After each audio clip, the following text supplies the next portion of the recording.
actually going to start by reading if I can open up my notes here. This is from an article. I won't tell you who wrote it, and I won't tell you when it was written. But I think the point will be made after I'm done. It's titled. Oh, it was titled. It's High Tide for Black New Wave. And I'm just going to read a piece of it. The French New Wave was a rebirth of French films in the early 1960s, and the German New Wave represented the same process in Germany in the 1970s. Now, Black American filmmakers are developing a new stylistic and personal vision that reached critical mass at this year's Cannes Film Festival. The Nouvelle Vague in France began in the late 1950s with a trickle of films that seemed to speak in a different voice, with more freshness and confidence than those around them. By the early 1960s, it was a flood. The same process seems to be taking place years later, with a new wave of American films by and about Black people. Even more importantly, and this is the key element in the Black New Wave, these are films that consider the African American experience in its own terms, instead of filtering it through implied white values or tailoring it for white audiences. This was written by Roger Ebert, the late Roger Ebert, in 1991. So we're talking 22 years ago. The point is that we're essentially, if I were to take his words, I could pretty much just appropriate them to 2013, and we're saying the exact same things. So my point really is just to I guess maybe challenge, discuss, question maybe this new wave that we're talking about in Michael Cipely's article in the New York Times. Because it seems like every so often, maybe every 5 years or so, there's a piece, there's sort of a resurgence, and we have one good year, and it's a new wave, it's a revolution, it's a rebellion. And then we have a period in which nothing happens for another 5 years, and then we have another good year, and then it's another new wave. So this is a new wave that's been going on for probably about 50 years. So my question to these guys is there indeed a renaissance? Is there indeed a new wave in 2013? Is there something different about this one that compared to what Ebert talked about and others before him? I think there's a few big differences. And I'll just list them because I've been thinking about this as well. And of course, reading Shadow and Act, I know that's your take on questioning that, that assumption or that notion that there's a new wave. I think some differences are President Obama and the interest in funders and in places that show film, theaters, distributors, recognizing that we are everywhere, and we're also president, of the U.S. I think the coming, what they call new majority. I had two, a publicist and a funder say to me when I was talking to them about my film, let's, in terms of marketing it, let's put this in the context of the fact that we are a non-white country and that we are, increasingly non-white, and our audience is increasingly non-white, and so our stories are have to address that. I think also the explosion of new technology, which makes it more accessible for filmmakers. So I think those are three big things that are very different from 1991. So I would say that there is a resurgence, and also too, for me personally, I know the mentorship of more veteran African American filmmakers has been very important. So people who were, my first mentor was a documentary filmmaker named St. Clair Bourne, who was, one of the early, the 1960s, 70s Black documentary filmmakers, and Stanley Nelson is also a mentor of mine. So these are filmmakers that have been through the fire trying to get their films made, and now are giving back, and mentoring, and of course Spike Lee and all that he's doing. So Terrence, do you think that? Do you think? Well, I'm assuming that you agree with Yoruba, and I'll say, if you don't, go ahead. Sorry. I think that there's some kind of words missing from the idea of a wave, or a celebration of a wave, because I think this is the tone of this is very celebratory around the films that were coming out around that time, and maybe what it assumed was that the wave would be sustainable or sustained, and I think that the dangers of renaming this wave, or kind of renaming this movement a wave, another new wave, is again that there's an assumption of sustainability, just in the fact that there's a lot of first-time filmmakers who have been educated, at the institutions that, are kind of churning out writer-directors, everybody's saying new, different things, but is it sustainable? We've all made one or two movies in this context, one or two features, and will the system and the infrastructure for making those films, especially in the independent space, continue to feed the production of more films? So basically, will I be, and I mean this with a lot of respect, but I think in looking at that wave, my heroes are the Wendell B. Harris and the Julie Dashes of the world. But unfortunately, the system did not sustain them making more than one or two films. So I think the problem with just the nomenclature of wave is that it's coming, it was sustainable, and I don't see an infrastructure change from then to now that guarantees sustainability. Shaka, I don't know if you've gathered what the question probably was. Getting a sense. Okay. So instead of me asking it again, can you respond to the question that you didn't hear? I think what Tanner said is pretty much spot on. I think the only difference in the infrastructure, and it has absolutely nothing to do with sort of the larger infrastructure that exists, but just the shift in, I think, technology and how affordable it is in the internet. I think that, and I don't really consider it really a wave. I think it's really just been sort of a continuous timeline, and we're sort of, the wave never really. It's a long wave, I guess, is the point that I'm trying to make. But I think that technology and the internet are providing an opportunity for us to make sure that we make more than one or two films. If we don't have a heart attack, or have to get or die starving, or have to get 9 to 5s because we want to have a family, and those issues are definitely, it's tough to make a living. As much as the internet and technology have made it easier for us to make films, hasn't made it easier to make films for a living at all. I was being somewhat facetious as well, but I think there is a difference in reference to what Yoruba said, in the fact that there are more options. Not everyone has to chase a Hollywood studio career. That you have YouTube stars now. Create a short film or whatever it is, stick it on YouTube, maybe it finds an audience, it goes viral. Next thing you know, you have a whole bunch of subscribers and you're making money from advertising. There are just more options than they were, I think, probably 20, 30 years ago, when sort of the gatekeepers were studio executives. Nowadays, I feel like it's sort of reversed in the sense that studio executives actually don't quite know exactly what they're doing or what they want, or what the audience wants. Especially since a key revenue stream in DVDs has been sort of taken away from them. And so they're making these gigantic tentpole movies that, that suck. Can I just say one thing too? And again, just speaking from a documentary perspective and how often we raise money for our films, I remember in 2005 when I was making my first film, maybe 2004, and I went to this funding panel, and it was so depressing. It was basically like, there's no funding out there, try to get commercial sponsorship, everything is bad.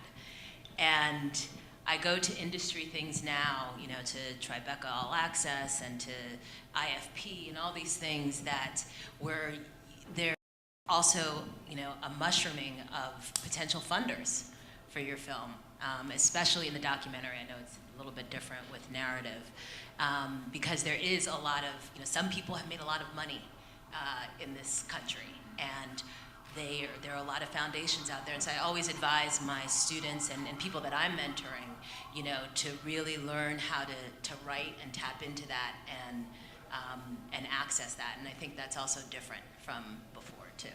And going off on what you said about there being lots of money circulating in this country anyway, do you think that in 2013 there's a need for a black-owned and operated film studio akin to a Disney, Warner Brothers on the top level, or even Weinstein Company or Lionsgate on sort of a mid-level, a company that finances its main goal, maybe not its only goal, is to finance films by black filmmakers, by black people, and also distribute them. Do you think that's a necessity? I personally think that any institution modeled off of a hyper-capitalist paradigm is going to be terrible, just generally. So, there's no positive function for us as a community to engage with those institutions, for me personally, in the service of making art, and the art that can, because it is artistic, be profitable.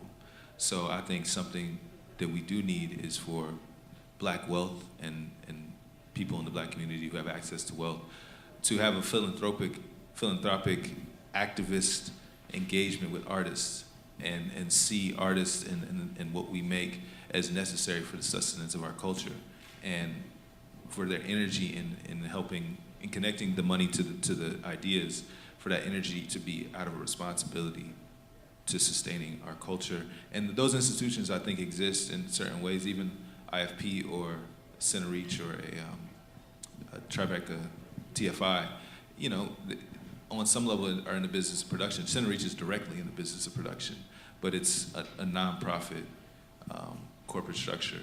So, and I think they're kind of at the vanguard of that idea. So something like that, I think, could work for black wealth to connect with black art. But then, it's crazy because, not to bash like rich black people, but money changes. Go ahead. Money changes you. You know what I'm That's saying? real. So That's it's like I don't necessarily feel like I can go to, when I go to a financier, I'm going with my idea and my art, and I'm like, I want to make this thing. You know what I mean? And I wouldn't, sort of think that a black financier is gonna be more apt to finance it than a white financier, because, money is like changes people, and the pursuit of money, changes people. So, Do you think that? I'm sorry, I'm just trying. No. I was just saying, look at this controversy that happened with Harry Belafonte, right, and Jay-Z.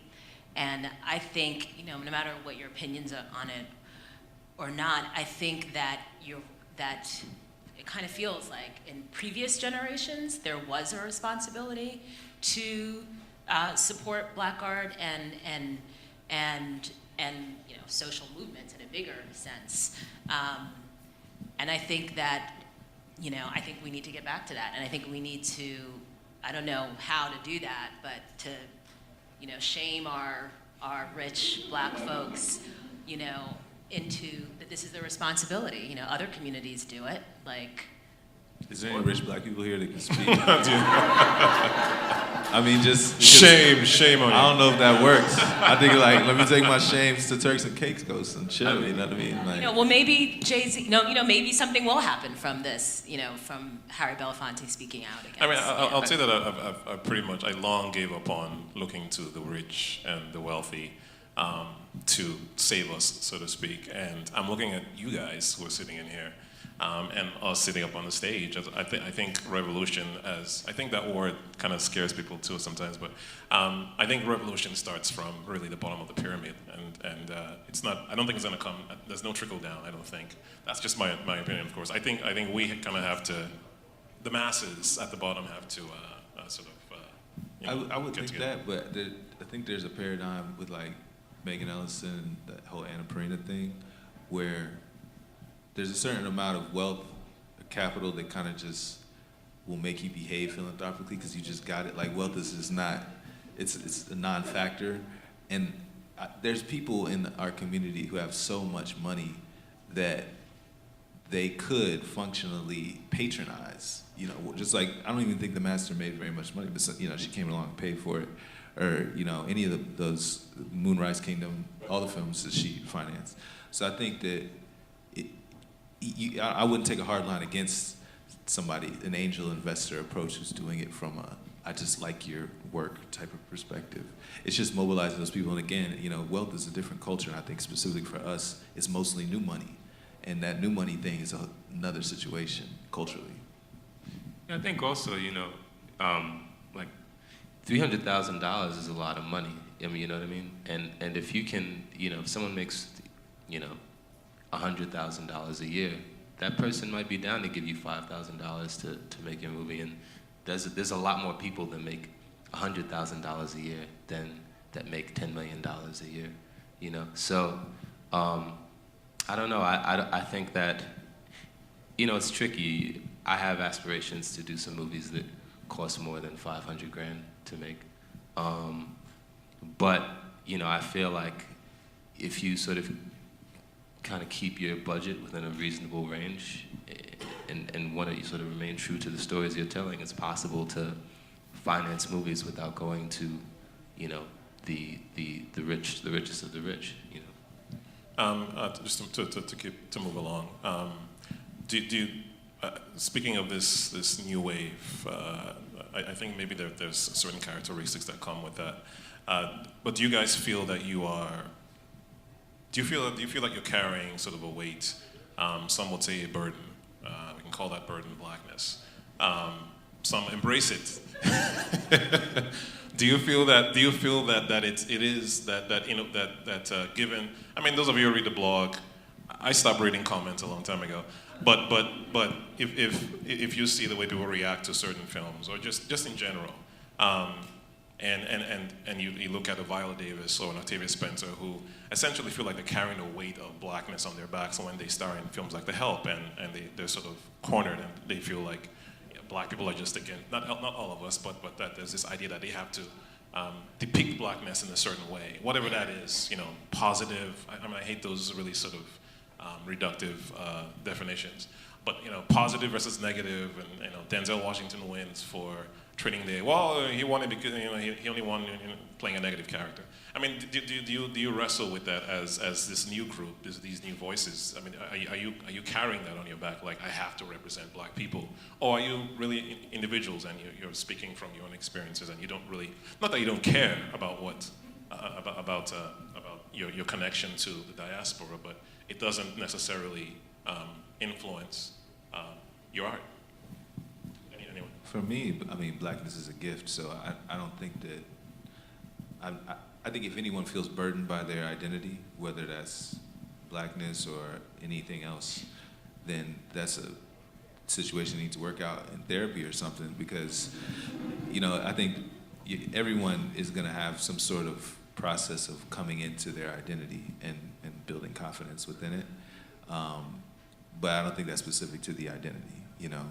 So for me, I am who I am, and I have been taught by my parents to love who I am, blackness included, and my work will sometimes deal with that and sometimes not, and I think it's unrelated, but it's always, you know, something that I choose to engage with because it's important to me. And if I'm to speak for kind of like a zeitgeist among us, you know, from the people I deal with and I encounter, I think most people deal with it in their work in a specific way of like loving it and engaging with it, but the burden, quote unquote, aspect has more to do with the commercial reality of having to, you know, distribute or produce work in a space that does not value you or your experience. And that is, you know, it's condemnation. It's very difficult, and it's more difficult than our white counterparts. And I think that is an issue, but it doesn't have to do with like our identity and if we're burdened by it. I think it doesn't value the vast breadth of our experience, most of all. You know what I mean? Because, you know, what I find most reductive is like this like McDonald's version of blackness that like I'm supposed to adhere to. You know what I mean? Like I didn't create that shit. You know what I mean? That doesn't relate to me. Like twerking, not really my steez. You know what I mean?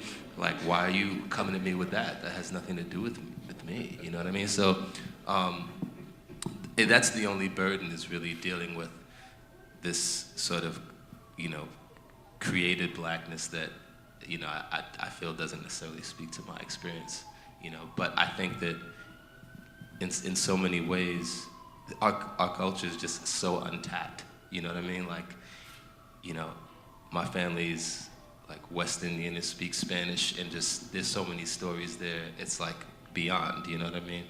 And it's just completely untapped, you know. So what I find most like bothersome and burdensome is the reductiveness of the concept of blackness, you know, which is such an expansive thing. Yeah, totally, ditto. Also too, my passion is about telling our stories and telling all the different, you know, stories about the African diaspora that haven't been told or haven't gotten the attention or the perspective that I think, you know, represents our reality. So that's part of what what drives me, is telling our stories and telling African American stories and African stories in African diaspora. But also too, I want to be able to, as a documentary filmmaker, you know, tell stories that may not have to do with, may not be particularly black. And I think times of frustration for black documentary filmmakers, that a lot of time white documentary filmmakers get the funding and have the access to tell stories of the other, and yet we're not seen as being able to tell, you know, the stories of, you know, to tell stories that aren't like necessarily racialized, you know, or even to tell our own stories. You know, I can name a number of films, documentaries that are about our heroes that weren't, that black directors weren't able to weren't able to make. So that's where the burden is. It's about, you know, what we're allowed to tell and not. And but I think for me, I was told as a kid when I walked out the house, you represent the race. You know, and that's kind of what I live by. That's what drives me. So would you say that in your journeys as you try to, because I think all of you now sort of have, we can say, industry experience, in that you have maybe, I mean, you dealt with a distributor and like, you're distributing your film. You also have a distributor for yours, and maybe you've taken meetings in Hollywood. I don't know. But in your experience with financiers, with distributors, well, financiers, I guess specifically, is there indeed a limitation placed on black filmmakers in terms of the kind of stories they can tell? You approach them and you say, I have this crazy whack story about, you know, it takes place in space, and it has, you know, I don't know, it's Negroes in Space Part 6 or something, whatever it is. And it's some inventive idea, you know what I'm saying? So and you approach a financier, and are they open to those ideas, or are they saying, well, no, only blacks can only tell these kinds of stories? Somebody told me once in pitching a film, white guy told me, one of the main character was a white woman, and her husband was a Nigerian expatriate who was studying in the United States. And he said we couldn't do it like that. I was like, why not? He's like, nobody knows that story of like an interracial couple. He's like, nobody knows that story. And then he said this really interesting. I have no evidence, but my feeling is nobody knows that story. And I was like, I mean, Barack Obama is the president of the United States. Everybody knows the story, but I think there's a cultural zeitgeist among people who have jobs in these institutions, and they make wild assumptions about the American audience and the international audience, about, especially specifically white people and white men 18 to 35, what they will patronize and what they will be attracted to. And I mean, maybe they do have some market research around these, but they do impose those assumptions on what, in my experience, on what, you know, we are allowed to, or what they will finance and produce.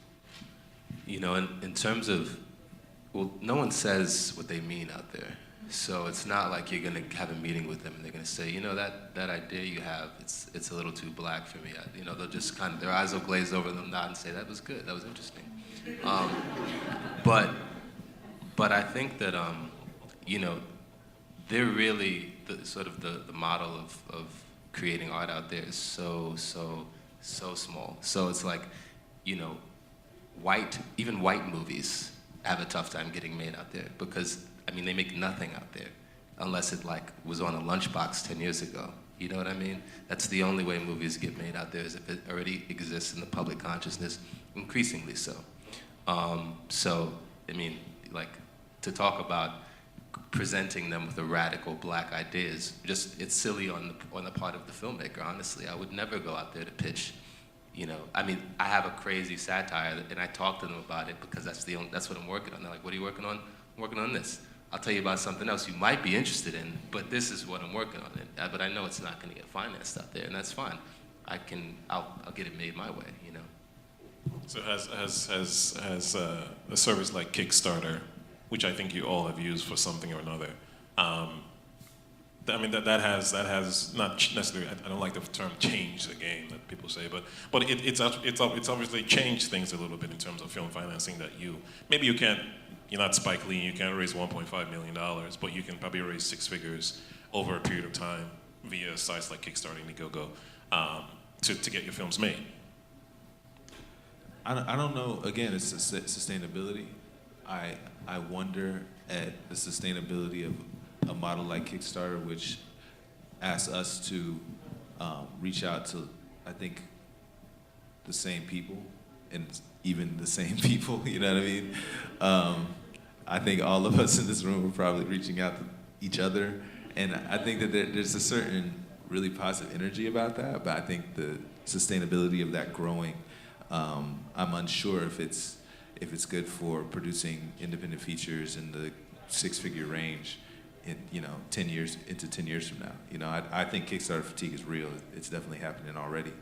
And as an alternative to, I guess, the studio system, you know, that's not, it's the amount of capital you have access to is not even relevant. So I think that on some level there has to be a way, and I think that the law actually has to change or something for donations to change into investment and people to feel like they can invest in films. I think it didn't. I think it was changed that, right?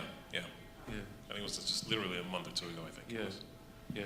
I think the crowdfunding for documentaries has been really crucial. I think because oftentimes it's, you know, especially if it's an issue film or something, you can get people really excited about it, but I also question its sustainability. I mean, I give, you know, we're giving all the time and supporting all the time, but then on the other hand, if we're not gonna shame our rich black folks into giving it, then we are the ones who, you know, are responsible for getting out there if we want it, so. I met DJ Premier, and he was talking about like going on using Kickstarter, and I was like, you have to use Kickstarter because you have millions of fans worldwide who are basically pre-buying your record. And I think that, you know, the key for us, you know, I've only made one movie, you've made one. How many movies have you made? This is your second movie. You know, I think the key for us is to really interface with the people who really liked our work, so that we make sure that they, you know, that we stay on their minds and in their brains, so that when we come back the second time around, it's like, will you pre-buy my movie? You know.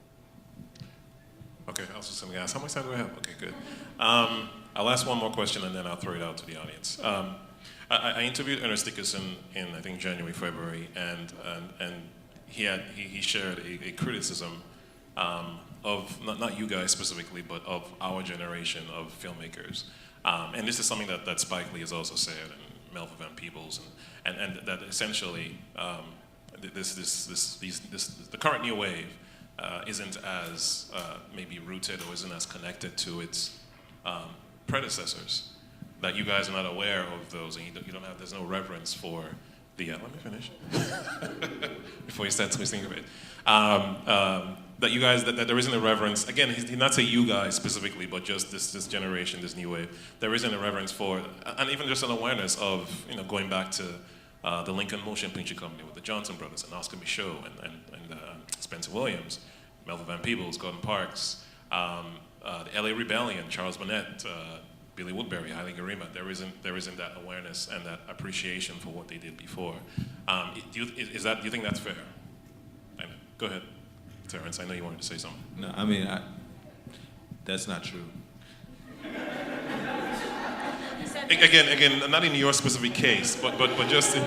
No, I mean, I think I can in speak general. for, In I general, think I can speak, there's several Black filmmakers in the room. I think I can speak for all of us that we've seen those films, appreciate them, and recognize and have learned lessons not only from those films but those filmmakers and like what they've faced. And I think specifically, to speak specifically for me, my first experiences in a theater were Daughters of the Dust and Sankofa and all of Spike's films. So I mean, it's not. I don't know who they're talking about, but Again, like I said, they're not. They haven't sort of said. I don't know. Spike just sometimes he goes off and. Who said? You said Ernest Dickerson said that. Well, I interviewed Ernest Dickerson, but what I'm saying is I've also heard a similar thing. I've also heard. I mean, I think I'm surprised you guys have not really heard. I've never heard that. Okay. I've never heard that. But it's anyway. I'm telling you that it's out there, and I'm not sure if it's. I'm not sure if it's. They're not naming specific people, but just that there's just maybe a generalization of this generation. We all saw Juice. You know what I'm saying? Like we grew up on that. We're talking about even before Juice. Before Juice. Even before Spike Lee. But I think somebody actually said that it's almost like that it's almost like there's that like for a lot of young folks. Again, this is not me speaking specifically, but that black filmmaking is sort of like it started with Spike Lee, and there was nothing before Spike Lee. You know what I'm saying? I think that brings up another point about archiving our films and having access to it. Sometimes it's, especially for documentaries, it's really hard to find, these older films. And we need to think about how we're archiving our films and how we're getting, preserving it so younger people can have access to them and learn. Martin Scorsese has his big archive project. We need to be doing that. And I think also it has to extend outside of the African American perspective and gaze. Usman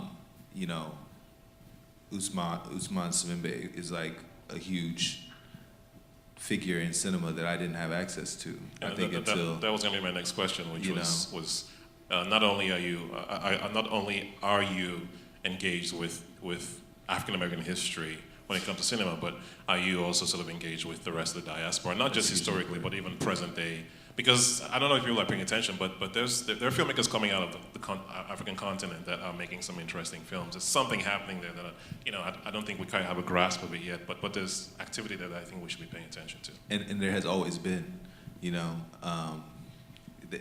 continent has always been a space for new work. This new wave has happened there in the 80s, you know what I mean? And we're not in touch with that, I think, as African Americans. I think there may be some credence to that, but I don't think that specifically in the African American context, we're unaware, quote unquote. I think in general, something's culturally where, people don't really know what happened 10 years ago. So I think maybe he's speaking to sort of that feeling, just, as someone who's like, he came up at a time when people went to the library, you know what I mean? But I personally can't, and I think also to some degree, I watched movies that I like, you know what I mean? And if I have a bad habit, I have to literally make myself watch movies that I'm not enjoying so I can learn something from them. You know what I mean? Because and I do that just as my job. I'm like, my job is to watch movies and learn from them. So sometimes I'm sitting through a movie and I'm like, this is not interesting to me. I'd rather be doing something else, but this is my job, So I think, in some instances, for example, I don't know a lot of the movies that are being made, in the continent. I've seen some I've enjoyed, some I haven't, But then I question, I'm like, should I? Like, is it my responsibility as a black filmmaker to be aware of those? And if so, why? We only have a few minutes, so I'm going to see if anyone has anything to ask or question. Anyone? Yes. When you're speaking of shaming our rich counterparts into supporting, do you think there's an avenue for us to design an entity like that that is a collaboration of the philanthropic African American group? I actually do. Is there an avenue to design a philanthropic African American, that supports African American film?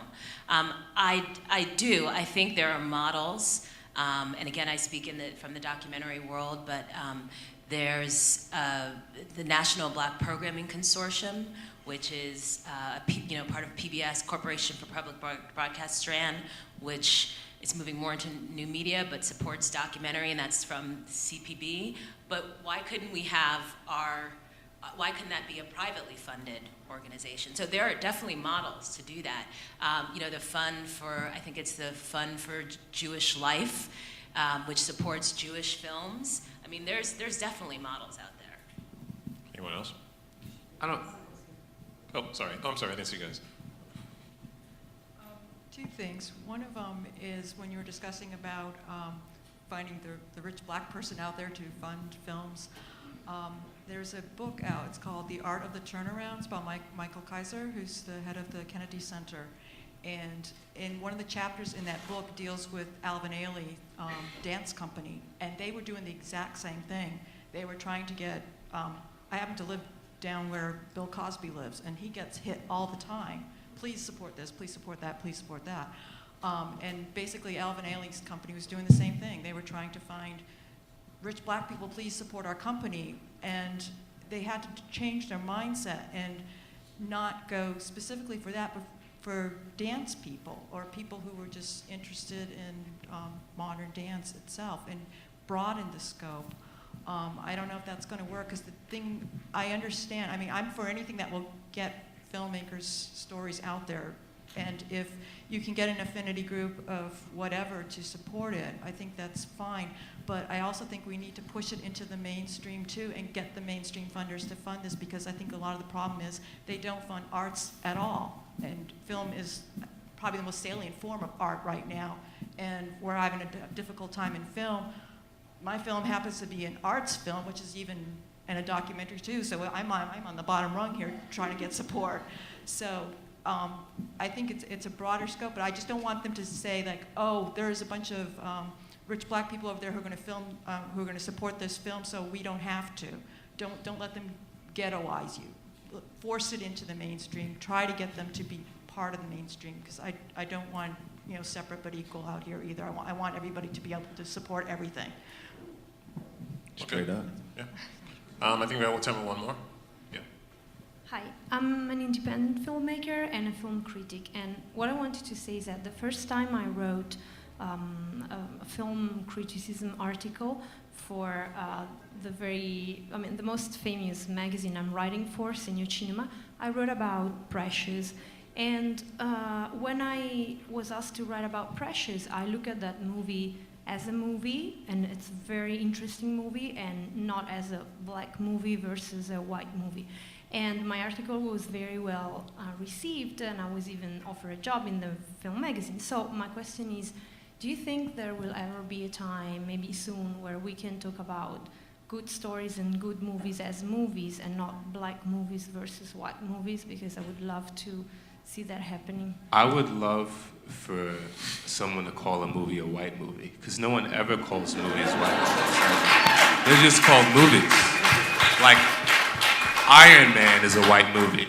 You know what I mean? Fully white. Iron Man is, you know what I mean? So it's like, I really think the onus really needs to be, like, I would love a white filmmaker panel, too. You know what I mean? I would love Christopher Nolan to be asked, like, what's it like to be a white filmmaker? You know?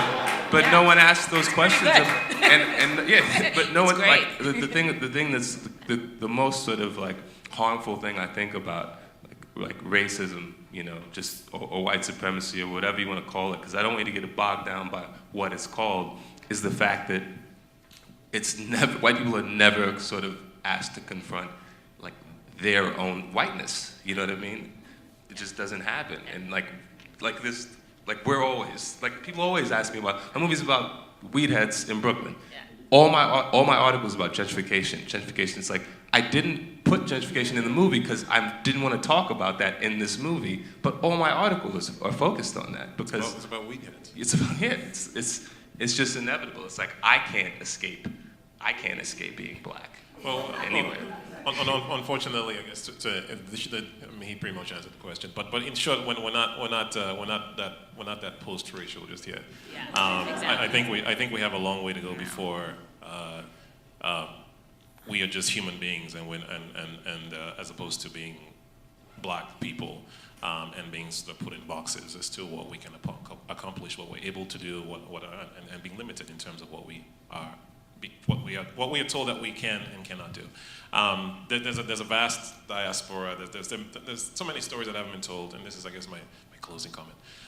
There's so many stories that haven't been told. So much variety. I mean, I read articles that lament, written mostly by white writers in the New York Times or wherever it is, talking about that there's no. I forget what the word was. Sort of, I think he said narrative exhaustion, suggesting that there's nothing new anymore. And I'm thinking, yeah, for you, but white man, for you, yeah, you have seen the breadth of your experience on screen. For us, we haven't quite had that experience. So, I mean, I'm kind of messed, but there's still so many stories that we have not told. So for us, there is no narrative exhaustion. We're not even there yet. So, but I want to thank Shaka, Yoruba, and Terrence, and I appreciate.